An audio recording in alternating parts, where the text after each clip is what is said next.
Pam, thanks so much for being here. Thanks for having me. Good morning. So I figured softball question. Why do humans just tend to constantly complicate things and insert more complexity? Well, that's a big opening question. Softball. Watermelon for sure. Yeah, my understanding is that, in my human experience, for whatever that's worth, is that there's kind of people that naturally tend to gravitate towards simplicity and those that naturally tend to gravitate towards complexity. But in the end, kind of the idea of entropy always gets us. There's just no way to escape it. Kind of this like sense or measure of uncertainty or randomness kind of is out to get us all. It's kind of a natural order of things.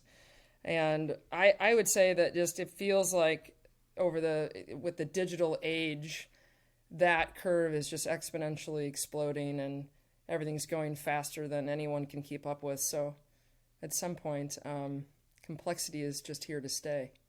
Yeah, it's forever. hard to avoid the laws of physics, right? I was in prep for this. It was actually one of Steven Pinker's books. He talks about the role of entropy, and if the universe itself is destined to just maximize entropy and thus maximize complexity and randomness, then of course humans are, and of course organizations are.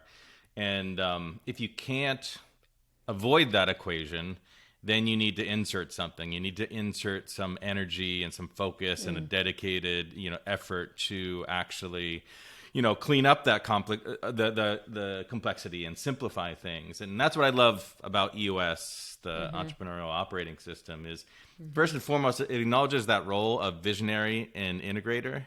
And once you realize that, then the visionary doesn't need to waste all that energy on simplifying the complex, and the integrator can really just go full court press into constantly simplifying things. I'm curious, what drew you to EOS, and what do you get excited about with that relationship of a visionary and an integrator? I kind of accidentally stumbled into it when I was coming into a leadership team of a real estate group in Minneapolis, and I was the head of marketing. And before I had gone into this entrepreneurial world, I had lived in corporate America for 12 years. In fact, Leo Burnett Advertising in Chicago. And so the two worlds were completely just foreign to one another. And yet when I walked into this company, I walked into the best meeting of my life, and it was like shocking.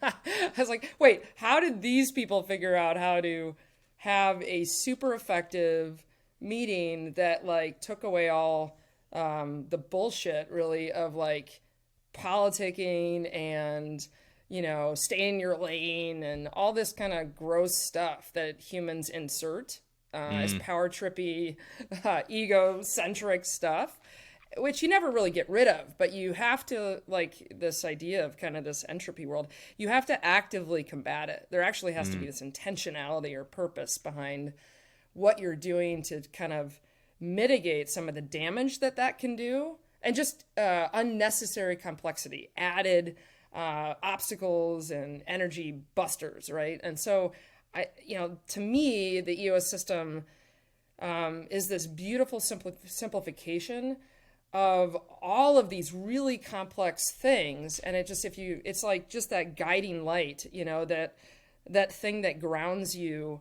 to be able to just move easier. And I have to admit, like when I was young, I was like, get away with me, get away from me with structure. Like, don't tell me what to do, and I will make the rules. Thank you very much. And so I had a hard time adjusting to it, frankly, with rules. And I just suddenly now I'm feeling the beauty of those things, and it actually sets you free. There's a lot of freedom in the structure.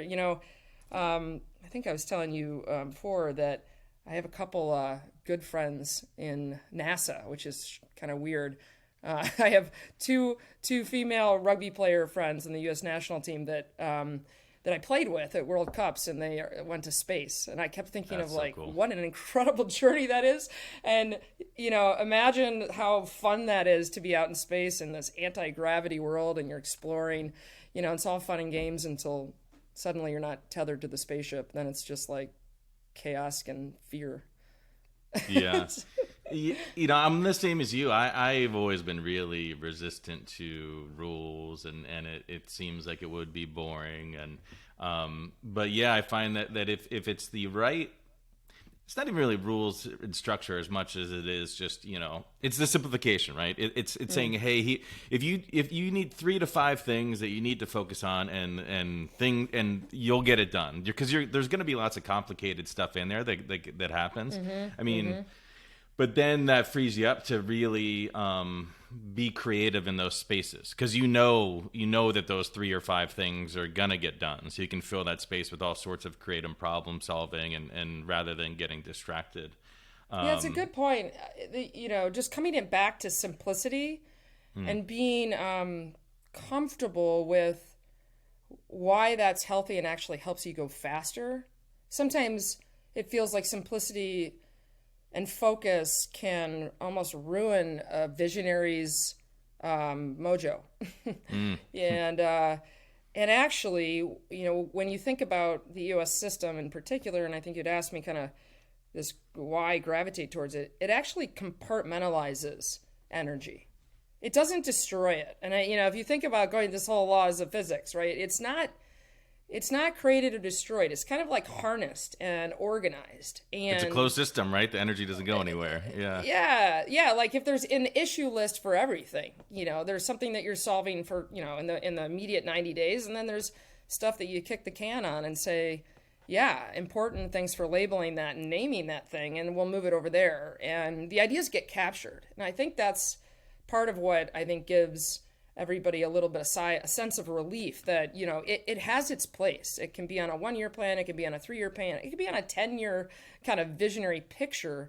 But it doesn't mean it's like, hey, thanks for playing. Nice try. We're not going to do that. It can, but right. You can say no to things, but you can also just say, pause, but it's labeled somewhere. It's organized. Yeah. I love that. Something I was thinking about that really amused me after our last conversation, because you're an elite athlete, and then talking about complexity, something I started thinking about is the post-game interview. I always get a laugh out of that, because it's like, what do you really expect the athlete to say? But, let's say I watch golf, and Dustin Johnson, they'll say, how did you do it? And he's like, well, I got the hole in the ball in less strokes. It's like, it's like we got more touchdowns than the other team. And you laugh at that. You're like, that's the most idiotic answer, but it's so simple. But then you step back, you're like, that's why they win. Because like you can get distracted with all the other nonsense, but like if you get the ball in the hole with fewer strokes, you're going to win. Right. And sure, there's other stuff involved, but like if that's at the top of your mind, then you're probably going to win. Right. Yeah. It's really funny. So, I played on the national rugby team for 12 years, and I played a game called sevens and a game called 15s. They're very different types of games, different strategies.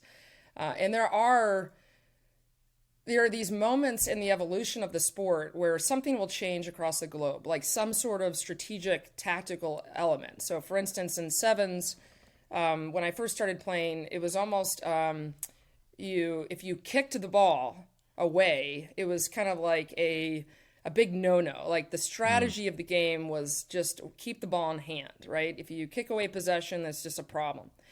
And then all of a sudden, like somebody said, well, that's stupid. Let me just go kick the thing, and now we'll have field possession. And and they just thought, well, if the goal is to go get the ball across the line on the other side, maybe if I kick it and just run towards it, I'll get there faster. And I sort of got one person kind of did it, or like one team, and then all of a sudden, everybody's kicking again. It's like you can just see how the game itself got caught up in X's and O's, and they forgot this like basic part of what is the objective.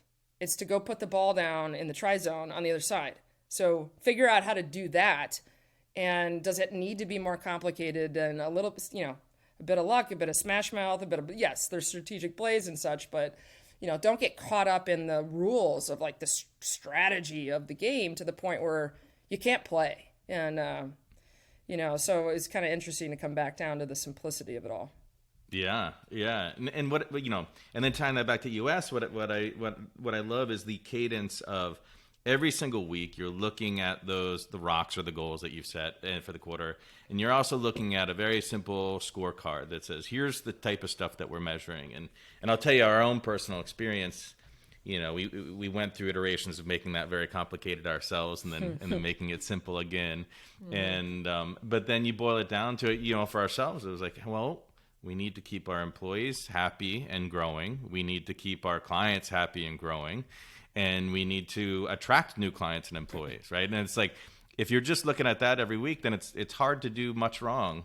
And what I found interesting is the minute that you take one of those things off of your weekly cadence, I'll be a little vulnerable on where I messed up one time is we had one that measured every time, how much we were communicating internally with the team, like executive internal communications with the team. And, we're doing a great job of it. And we got to a point where we said, hey, isn't this just part of doing our jobs now? We don't need this on our scorecard anymore. Cruise control. Yeah. And so we took it off of our scorecard. And then I think we just got busy with other priorities. And then it fell to the back burner. And then people started complaining that we weren't transparent, or we weren't communicating enough. Yeah. And it's like, what are we thinking? And so then you add it back in. And it's like, if you don't measure it, it's really not going to happen, it feels like. That is true. Well, guilty, right? We're all guilty. But there's not a perfect way to do any of this stuff, but there's a way to strengthen and, keep your eye on the prize and the focus, right? And the tools will actually help you, right? That's what I love about it, is that there's just a natural tendency to screw up. So the tools always just kind of keep you honest with, well, hey, something feels stuck, something feels complicated, something feels like it's not quite working. Well, what do we have in our toolbox that might help us, get unstuck or think through or break through some ceiling that we're clearly having? The first thing we need to do is kind of name that thing, right? So as soon as you can kind of name it, you're like, okay, well, now what's the real root of issue? And you ask about, five times you ask the word kind of, well, why? Why is that? And then suddenly you realize, well, wait a minute, right? We stopped measuring that thing, right? We didn't suddenly turn into a non-transparent company. We're not hiding something, right? But that's the stuff that people make up in their head when they don't hear from you, right? So void of information, humans just tend to make up BS. And then, so that kind of sense of communication is critical. So I love that story, and because it's just, it's simple, right? It's simple. Yeah. And it's extra frustrating when you know that your intentions and your values haven't changed. It's just execution, right? Which is why you need to be rigorous and kind of always keeping an eye on that. Well, that's what an operating system kind of is. It's about the execution, right? Yeah. It's not about giving you answers. That's the other thing. EOS doesn't solve some problem if you're in the wrong marketplace or selling the wrong thing, right? EOS isn't it's not meant to somehow be smarter than you or fix you for being broken. You're not broken. No one's broken. It's just a way of helping you execute your own brilliance of a vision and of a business that you want to run and whatever the hell you want from your business. It can help you get there with just framework. Yeah, it's I always drew all the comparison to in software delivery. I've had so many clients that they're like, we think that we just need to move to agile or be, have better agile, delivery practices. And it's like, yeah, but maybe you're building the wrong software, or maybe you've got the wrong team here, right? And that's when some of that, these are all tools in the toolbox to be able to leverage. I guess if you're an executive at EOS and I'm an executive on a company that runs EOS, does that mean, can you reboot my operating system every once in a while when I'm going off the rails? Well, you know what? This is the classic. I need it sometimes. You ready? Turn it off and then turn it back on. Beep, bop, boop. All right, everything's better now. Everything's all good. You know what I love though? So pulling it back to that integrator visionary relationship. Yeah. I'm curious your experience of how does it not turn into a dynamic, or how do you avoid it becoming a dynamic where one person just feels like they're cleaning up the other person's mess all the time? Ooh. That's interesting. somebody, so you're inserting kind of a maybe universal problem, but I'm not sure if that is the problem. But it seems like, visionaries and integrators are doing a dance, right? They're the yin and the yang. They're the dynamic duo. So I think you have to start with the know thyself piece. Who are you? What is your greatest contribution? What is something that you hate doing and you suck at? Maybe something that you're always stuck doing and you're really good at it, but you're actually you're burned out from it. You don't want to do it anymore, right? You're recognizing those things. And, you look at things like these profiling tools, like we use Colby in EOS, and, you have to know the type of person that you are and how you like to absorb information, how fast you like to go, how many facts you need, all that stuff, and then knowing yourself and your tendencies helps you pause and say, okay, how do I show up? Right? It's this whole idea of mental health and centering, I think, that allows you to become a better leader by design, a better partner and colleague. Just take a pause, take a breath, and say, where is this serving me? Is this strength of mine serving me, or is this strength of mine in this particular moment actually causing a problem that we don't need, and I need to trust somebody else who happens to be maybe better at this, or maybe they have, there's a lot of same answers to the same problem. They're just coming at it from another angle, and maybe that's the right approach. So I think that's the start for both people, right? It's not like somebody's got to work harder than another person. It's a shared deal.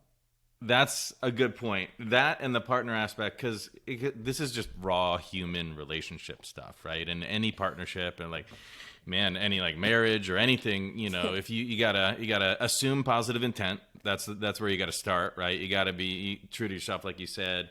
But if you are keeping count of am I doing more than the other person is, that's just gonna go off the rails really quickly. And then I think it's always a reminder of reminding yourself the value you're getting out of that relationship. Because I think sometimes, let's say the visionary might get frustrated. Oh, so-and-so is just slowing me down with, by inserting X, Y, and Z. And the integrator might be frustrated that, the visionary is just making all these messes. And that's probably worse when you're stressed out or, haven't slept or but if you can remember that positive intent and remember and not keep count that you're in this together. And what we found internally is even though this is a business, so my partner Ben and I, I'm stepping out of the integrator role, but it was visionary integrator.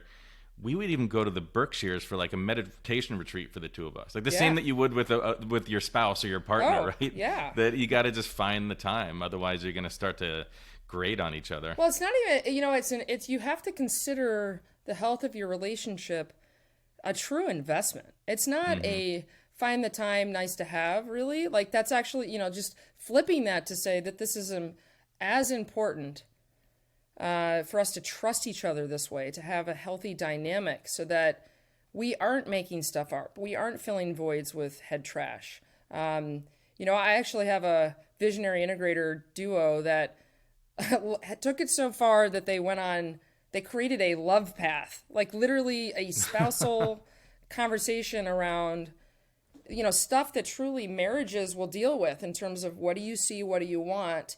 They actually even outlined, okay, when things hit the fan, what are the 4 steps that we would default to? So they even put structure around a moment in time that says that if in fact one wants out or something changes, what is the kind of break the glass 4-step process? We go do this. I mean, and they're just constantly keeping these type of circles connected and investing in their health. And the other thing I heard you kind of say around just this positive intent or assuming that, or just, being open-minded to that. What are they getting? What are you gaining from that relationship? So Dan Sullivan has a great book, had a strategic coach, the Gap and the Gain, and Ben Hardy. And it's just, it was a reminder to me how much I'll even get myself caught in this gap thinking instead of this gain thinking.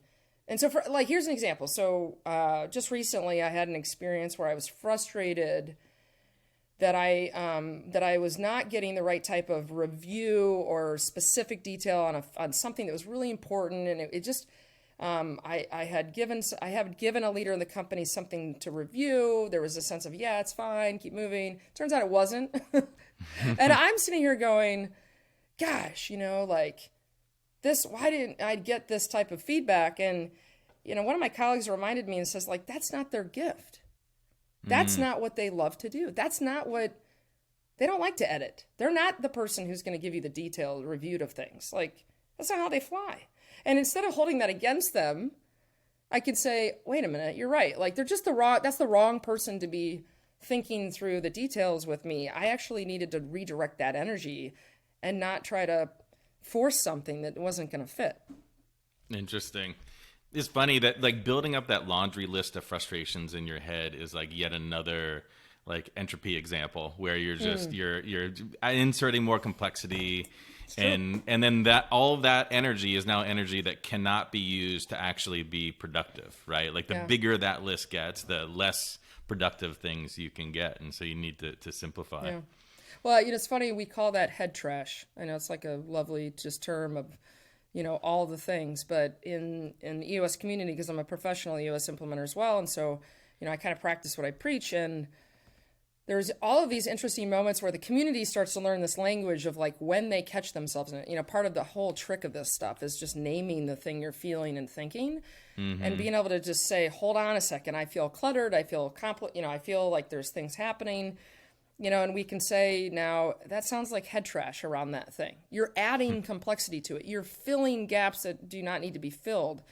What if you looked at it this way, or just cut yourself some slack here and just, this is what it is. It's not this. And, break through that, move forward. It happens constantly. But it's good to know that that's,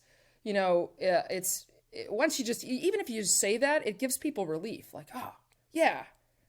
That's a bunch of stuff. Yeah. A common language is so great to accelerate and defuse those types of situations. Because I know myself, I tend to like let the frustration go internal. So I don't even like identify it right away. But what I've learned is if I could just say, hey, I'm frustrated and I don't know why, but I'm going to figure it out, by the end of the day, like that's a huge difference from just being a frustrated guy, right? That's a huge step. That is so massive. I have to tell you, people forget that step, and actually just say they get quiet, they get insular, you start to politic even. You're, the energy is getting directed somewhere else. You're, pushing it on other people, that stuff. But just naming that, God, I am frustrated, right? When you say those words, it forces you to do something about it, and hopefully people around you are saying, well, why? Let's break that down. Has something happened? Why might you be feeling this way? Like, tell me about your feelings. Describe that thing, and eventually you'll just start digging and go, oh my God, this is actually the thing that happened, and I'm feeling something that may or may not even be there. But Pam, I don't want to talk about my feelings. I want to bottle them up and I'll push them deep down. Oh my God, we all need to be therapy. That's really what the bottom line is. But it's so funny. The other EOS common language thing I really love is on the issue processing. So for those that aren't familiar, EOS, you do weekly issue processing. You have a list of issues and with your team, and like the labeling what type of an issue it is so huge, right? Like, because you could talk around a problem with so many different words and it could really confuse the fact. But like, if you can just get your team aligned on like, hey, is this a people problem? Is this a process problem? What kind of problem is this?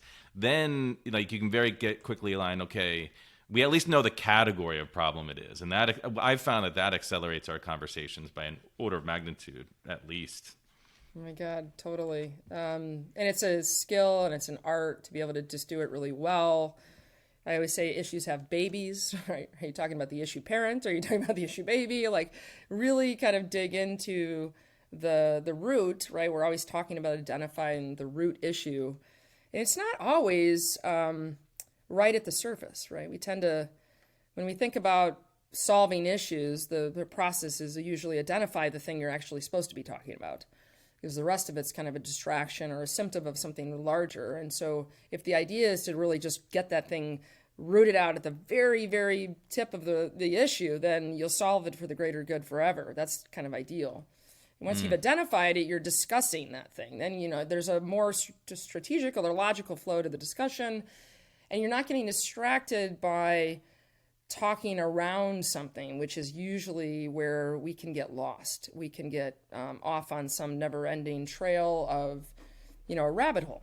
And then suddenly there's a solve, even if it's a first step. It doesn't mean you can solve it all with a magic wand overnight, but you're taking an active step to combat that thing.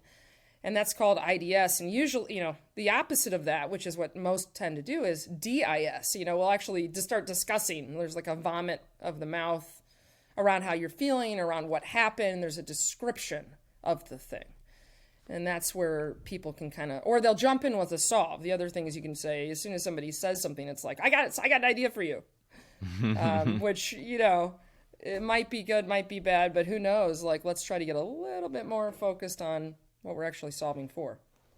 We're talking about relationships and feelings and touchy-feely stuff and vomiting head trash out of your brain. Like, who would have thought when we were talking about an operating framework for companies that we would get into so many fun topics? Yeah, well, being human is is complicated. Turns out we are all that. It used to be this adage that it's funny. When I was growing up in business and Leo Burnett, I had this sense, maybe it was part of my old school, my dad's kind of world of things. And, business is business and business isn't personal. This whole phrase that business isn't personal. I mean, it's just, we've just shattered that, right? Business is personal. You are personal. This is personal. All of this, especially now when, we're on Zooms and you can literally see into my kitchen, and you can hear my dog barking and my, the baby's crying, and like life is happening, whether you want to pretend it is or not. And we carry things into the room and we carry things out of the room. And so that is part of it, right? It's very personal. It is a big one. Yeah. One thing that we've had to learn is the baggage that people bring into the company from other places. We have our values and we live up to them. And you start to realize that, like, people will be like, yeah, I hear you saying that, but I'm waiting for the moment when you show me that that's not true, because I've been beaten down in my last couple of jobs, right? And being able to understand that people are coming with that baggage isn't it? I mean, I guess that's more reason to have all of that clarity and the framework and the right rocks and the right everything, because the less noise you can have, the more room you can leave for people to kind of like work through the baggage and work through the feelings and yeah, it's a big deal. And when I think about the EOS community, we have this requirement mojo that happens, which is an abundance-minded community. We're creating that actively. We're working towards that. We're practicing that. We're calling each other out on it. And if you start to think about what that means, it's the opposite of fear, right? It's an opposite of less than. We're not coming at it from a deficit. We're coming at it from a gain perspective, gap versus gain. I mean, that's what abundance-mindedness is. It's not easy. And when people join, they don't realize the baggage they have to shed. And it's an unlearning process. You have to actually actively unlearn things that made you not feel safe before. And so if we can create an environment of, this kind of sense of, yes, we are all here to do the right thing. It may not be perfect. It may be messy at times, but we have the tools and the value system to break through that. Then suddenly it doesn't feel like we're starting from a place of, you're out to get me. Yeah. Yeah, the scarcity model is a really dangerous one. I know something I use to combat that is, we've worked with lots of clients, and when you see the scarcity model, you see people kind of politicking to get a certain role because there's only one role for them to get. And so I always talk about internally that we want to help you grow, whether it's here or elsewhere. So if, that helps us bring the abundance. If we're hitting a ceiling here within this organization, there's still an abundance out there, and we'll help you with that, right? But like if you're viewing it as scarcity within the organization, then bad things are going to happen. And I love that. I think it's good. And then we have alumni come back to us because of that, because you just I love it. help people, right? It's simple. Yeah. Yeah, right. If you just, it's a greater good, growth-minded sense of things, and, everyone is going to find their home. And it actually, when you think about, we talk about right people, right seat a lot. And if you come at even somebody not working, right, there's actually a sense of, I don't think this is working for you kind of thing. There's actually a growth mindedness to saying, look, this isn't for you. It's not for us. But we want to help you. And this is helping you, right? This is Totally. helping you. This is helping us. No one wants you to feel frustrated and stuck. We just don't, no one wants that. That's not part of it. So instead of a blame and shame game, there's actually a sense of, let's find something that's even better fit for who you are, your unique skill and gift in this world.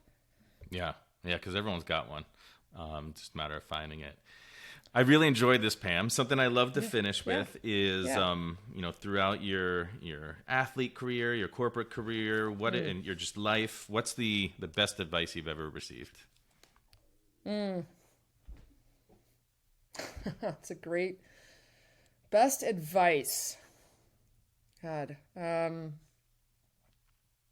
Well, I mean, for me in particular, there's actually something that my coach from Michigan softball, Hutch, greatest coach I've ever played for ever, winningest coach in Michigan history, actually. And she actually said she had never told an athlete this ever before, and she couldn't believe she was going to say this. But she told me to try less. Which is I can't tell you that this is a universal advice. There's just no way this is true for all. But for me, I think it brought home something that really helped. It just continues to reverberate in my life. Try less. You don't have all the control that you think you do. You are never as good as you think you are. You're never as bad as you think you are. And actually less is more, especially now when there is more out there than you could ever put your hands and your brain around. So just, try less and, let it go. I love it. I don't know if that's... take the rest of the day off. Yeah, go on vacation, would you? Well, that advice works for I can tell you from experience, it works on my golf swing. If I try less, it's a much better shot. That's for sure. I love it. Well, Pam, thank you so much. I really enjoyed it. Yeah, you too. I really appreciate the time, and, it was really fun to talk shop with you and a little bit of science too.